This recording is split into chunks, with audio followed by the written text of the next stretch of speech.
اس لیے کہ انڈیا ایک نیشن نہیں تھا. انڈیا سینکڑوں اقوام کا مجموعہ، سینکڑوں زبانوں کی جگہ، ہزاروں لہجوں کی جگہ اور کئی درجنوں مذاہب کی جنم بھومی ہے.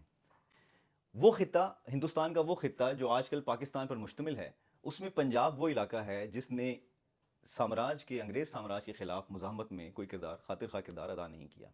یہ بات ہم کے پی کے، سندھ اور بلوچستان کے لیے نہیں کر سکتے کیونکہ ان خطوں میں اپنی اپنی تحریکات چلتی رہیں.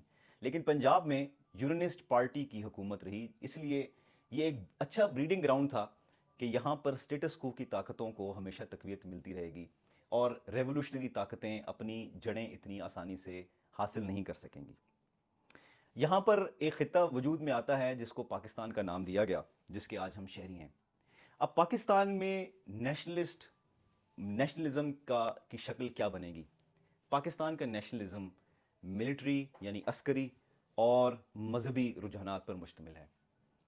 یہاں پر ایک قوم بنانے کے لیے جو قربانی مانگی گئی عوام سے، وہ سب سے بڑی قربانی یہ تھی کہ زبان کو، ایک ایسی زبان کو رائج کر دیا جائے کہ جو یہاں کی صوبوں کی اکثریتی عوام کی زبان نہیں ہے، اور یوں اردو کو رواج دے دیا گیا. اب آپ دیکھیے کہ یہ جو زبانیں ہوتی ہیں، لوکل زبانیں ہوتی ہیں، اس میں جب عوام آپس میں ایک دوسرے کے ساتھ گفتگو کرتے ہیں، اس گفتگو کرنے کے بعد کے نتیجے میں ایک طرح کی فکر، ایک طرح کے خیالات، ایک طرح کے رسم و رواج پیدا ہوتے ہیں اور ایک طرح کی اصطلاحات اور ایک طرح کی طرز فکر پر لوگ متفق ہو جاتے ہیں. لیکن اس طرح خطرہ تھا کہ پاکستان میں علاقائیت کو فروغ ملے گا. اس علاقائیت سے بچنے کے لیے ضروری تھا کہ ایک ایسی زبان کو رائج کیا جائے کہ جس سے مقامی لوگ ابھی واقف نہیں ہیں. یہ ایک بہت بڑا اقدام تھا، لیکن پورے پاکستانی عوام نے اس نئی زبان کو نہ صرف قبول کیا بلکہ آج پوزیشن یہ ہے کہ پاکستان میں رائج لوکل زبانیں اپنی اصل حیثیت کھوتی چلی جا رہی ہیں. یوں سماج نہ صرف کمزور ہوا، اس کے آپس میں تعلقات کمزور پڑے، بلکہ ہوتے ہوتے اب زبان جو اردو زبان ہے وہ پورے ملک میں اس طرح سے رائج ہو چکی ہے کہ اب اس کے نتیجے میں نئی روایات اور نئے طرز فکر جو ہے اس کی طرح پڑ رہی ہے. دوسری جو قربانی اس نیشنلزم کے تصور کے تحت پاکستانی عوام سے مانگی گئی وہ تھی ثقافت کی قربانی. یعنی جب انسانوں کے سماج میں آپس میں تعامل ہوتا ہے، آپس میں انٹریکشن ہوتا ہے، اس کے نتیجے میں کچھ روایات پروان چڑھتی ہیں، ثقافت کے رنگ بکھرتے ہیں، لوگ نئی نئی اپنے کام کو کرنے کے طریقے سر ایجاد کرتے ہیں، اور یوں یہ تعامل اور انٹریکشن نئی نئی ایجادات کا ذریعہ بنتا ہے اور آپس میں یگانگت اور اتحاد کا ذریعہ بھی بنتا ہے. لیکن مذہب کے نام پر پاکستان کے مختلف صوبوں میں بہت ساری ثقافت اور روایتوں پر پابندی نہ صرف لگائی گئی بلکہ مذہبی طبقے نے مذہب کے نام پر ان کو غیر اسلامی کر کے خارج از اسلام قرار دے دیا. جس کی ایک چھوٹی سی مثال، پنجاب میں ایک رسم تھی بسنت کی، جس میں جب یہ موسم آتا تھا، بسنت کا موسم آتا تھا، بسنت کا ہی ہوتا ہے نا جی موسم، بہار کا، جس میں بہار کے موسم کے اوپر جب فصل تیار ہوتی ہے تو ہر طرف چونکہ پیلا رنگ نمایاں ہوتا ہے تو لوگ پیلا رنگ پہنتے تھے اور پتنگیں وغیرہ اڑائی جاتی تھیں. اس کے خلاف ایک باقاعدہ منظم تحریک چلی اور اس روایت کو ختم کر دیا گیا مذہب کے نام پر، اور بہت سارے لوگوں نے اس کے اوپر مذہبی فتوے دیے اور کہا کہ یہ ہندوؤں کی رسم ہے اور ہمیں اس کو نہیں اپنانا چاہیے. یوں ہی اسی طرح سے وہ رسم جس کو ہمارے یہاں مہندی کی رسم کہا جاتا ہے، جس میں لوگ مہندی کے موقع پر مہندی وغیرہ لگاتے ہیں اور اپنی رسومات انجام دیتے ہیں، ہمارے مذہبی طبقے نے نہ صرف اس کے خلاف منظم کیمپین کی بلکہ اس کو خارج از اسلام اور ہندوؤں کی رسم قرار دے کر لوگوں کو بڑا فتوے دیتے رہے کہ یہ رسم ہمیں چھوڑ دینی چاہیے. حالانکہ یہ وہی علماء ہیں کہ جو ارب پتی لوگوں کے ہاں بڑی بڑی تقریبات میں جہاں پر اسراف ہو رہا ہوتا ہے، بے دریغ پیسے خرچ ہو رہا ہوتا ہے، وہاں پہ دعائے خیر کراتے ہیں، بلکہ نکاح کی تقریب بھی منعقد کراتے ہیں.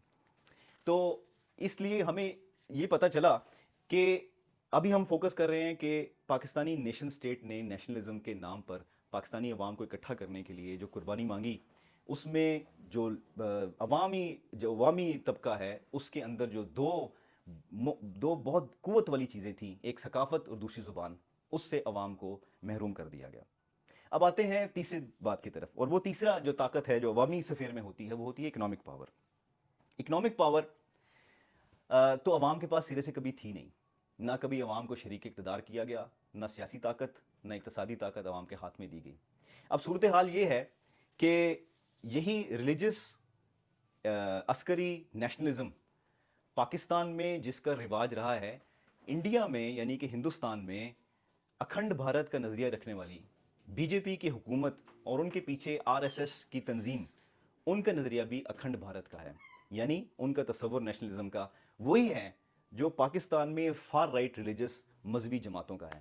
یوں مذہبی جماعتیں چاہے پاکستان کی ہوں یا مذہبی جماعتیں پاکستان کی مسلمان مذہبی جماعتیں ہوں یا ہندوستان کی ہندو مذہبی جماعتیں ہوں، وہ سب متحدہ ہندوستان کی حامی ہیں. فرق صرف اتنا سا ہے کہ دونوں جماعتیں یہ کہتی ہیں اور دونوں تصورات یہ کہتے ہیں کہ حکمرانی وہی مسلمان کہتے ہیں مسلمانوں کا اختیار ہے، جبکہ ہندو کہتے ہیں کہ ہندوازم اور ہندوؤں کا اختیار ہونا چاہیے. ہم بچپن سے قومی ترانہ سنتے آئے. پاکستان میں اردو زبان کو رواج دیا گیا، لیکن اردو زبان میں جو ہمارا قومی ترانہ ہے وہ فارسی زبان میں تحریر کیا گیا اور اس کو اڈاپٹ کیا گیا، اختیار کیا گیا. اس قومی ترانے کی ایک لائن ہے جس میں حفیظ جلندری نے کہا ہے قوم ملک سلطنت. اب قوم الگ چیز ہے، بالکل ٹھیک بات، ملک ایک کنٹری کو کہتے ہیں، وہ بھی ٹھیک بات سمجھ آتی ہے. لیکن جو تیسرا لفظ ہے سلطنت، یہ ایک ایسا لفظ ہے جس پہ شاید ہم نے آج تک غور نہیں کیا. سلطنت وہ جگہ ہوتی ہے کہ جہاں پہ سلطان یعنی ایک فرد کی حکمرانی ہوتی ہے، جبکہ پاکستان آئینی طور پر ایک ریپبلک آف پاکستان ہے جہاں پر عوام کے نمائندوں کے ذریعے اختیار کو چلایا جاتا ہے، عوامی اختیار کو چلایا جاتا ہے. میرا خیال ہے حفیظ جلندری سلطنت کو سمجھنے میں بالکل ٹھیک تھے اور ان کی انڈرسٹینڈنگ بالکل ٹھیک تھی کہ سلطنت پاکستان ایک سلطنت کے طور پر ہی آپریٹ کرے گی کہ جس میں عوامی اختیار اور اقتدار کو رواج نہیں ہوگا اور نیشنلزم کے نام پر ریسزم اور فیشزم کا کوئی حل اس ریاست کے پاس نہیں ہوگا. اب آتے ہیں کہ یہ اب ہم کھڑے کہاں پر ہیں اور اب ہم یہاں سے جائیں گے کس طرف. دیکھیے صورتحال بالکل بدل چکی ہے، بین الاقوامی صورتحال بالکل بدل چکی ہے. انڈیا کے ساتھ پاکستان کا کلیش اب نہیں ہو سکتا. بدلتی ہوئی حالات میں انڈیا ایک امپورٹنٹ گلوبل پاور پلیئر بن چکا ہے اور دنیا کی طاقتیں پاکستان کو کبھی بھی انڈیا کے خلاف اقدام کرنے کا اختیار نہیں دیں گی. ایسی صورتحال میں پاکستانی ریاست کو اپنے فیوچر کے لیے، اپنے مستقبل کے لیے اپنے اندر کی طرف دیکھنا پڑے گا. اس طبقے کی طرف دیکھنا پڑے گا جس طبقے سے زبان کی طاقت، ثقافت کی طاقت اور اقتصادی طاقت چھین لی گئی ہے. یہ تمام اختیارات عوام کو واپس کرنے پڑیں گے. لوگوں کو ان کی زبان کا حق دینا پڑے گا. آپ دیکھیے کہ پاکستان میں نیشنل لینگویج اردو ہے لیکن سرکاری لینگویج انگلش ہے. انڈیا میں اس کے برعکس نیشنل لینگویج کوئی بھی نہیں ہے، جبکہ ہندی ان کے ہاں بطور سرکاری لینگویج کے ضرور استعمال ہوتی ہے. ضرورت اس بات کی ہے، وقت آ چکا ہے کہ ہم اس بات کو ریئلائز کریں کہ ہم چند چیزوں پر گفتگو کرنے کو بین لگا سکتے ہیں، لوگوں کو منع کر سکتے ہیں، لیکن یہ خیالات اور تصورات اپنی الگ زندگی رکھتے ہیں اور ریئل لائف کے اندر ان کا ٹیسٹ ضرور ہوتا ہے.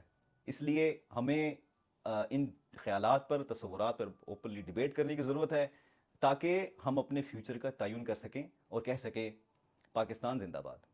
Thank you for watching think talk today.